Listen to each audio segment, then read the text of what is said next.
सोचिए, अगर एक दिन अचानक आपको एक लीगल नोटिस आ जाती है, वो भी उस बिजनेस के लिए जिसे ऊपर उठाने के लिए आपने सालों तक मेहनत की हो, और इस नोटिस में एक बड़ी कंपनी ये दावा कर रही है कि आपका ट्रेडमार्क, ब्रांड नेम या फिर टैगलाइन काफी सिमिलर है और वो आपसे सब कुछ बदलवाने की बात कर रही है और ये न करने पर लीगल बैटल की धमकी दे रही है। क्या आपके पास उतना टाइम, मनी या फिर रिसोर्सेज है उन्हें चुनौती देने के लिए? और यही है ट्रेडमार्क बुलिंग का डरावना सच। ट्रेडमार्क बुलिंग तब होता है जब बड़े बिजनेसेस ट्रेडमार्क लॉ का गलत फायदा उठाकर ये स्मॉल बिजनेसेस पर दबाव डालते हैं ताकि वो पीछे हट जाए या फिर एक्सपेंसिव लीगल बैटल्स का सामना करे, जो कि 90% केसेस में नहीं होता, क्योंकि उन्हें ये पता होता है कि स्मॉल बिजनेसेस अक्सर लीगल बैटल्स या फिर केसेस का खर्चा नहीं उठा पाएगी।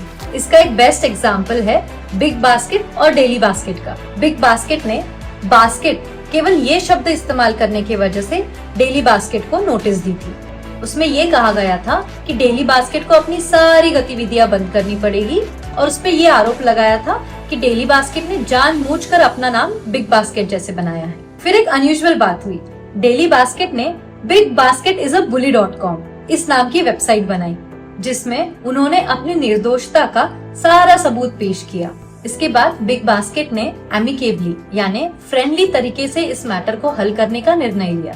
और मजे की बात तो ये है कि बड़े बिजनेसेस कई बार ये भूल जाते हैं कि वो भी एक टाइम पर स्मॉल बिजनेसेस की तरह स्मॉल स्केल पर ऑपरेट करते थे। तो अब जानते हैं, अगर आप ऐसे ही सिचुएशन फेस कर रहे हैं तो स्मॉल बिजनेसेस में क्या करना चाहिए। सबसे पहले तो ये चेक करें कि जो धमकी दी जा रही है क्या वो सच है या नहीं, क्योंकि कभी कभी ये सिर्फ डराने के लिए एक चाल हो सकती है। और दूसरा, कानूनी सलाह लीजिए।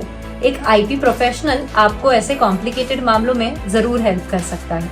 ट्रेडमार्क बुलिंग मुश्किल जरूर लग सकता है, पर आप डरिएगा नहीं। अपने ब्रांड को बचाए, सही तरीकों से काम करे और जब जरूरत पड़े तब अपनी लड़ाई जरूर लड़े। अगर कभी आपके साथ भी ऐसा हुआ है तो हमें कमेंट्स में जरूर बताइए।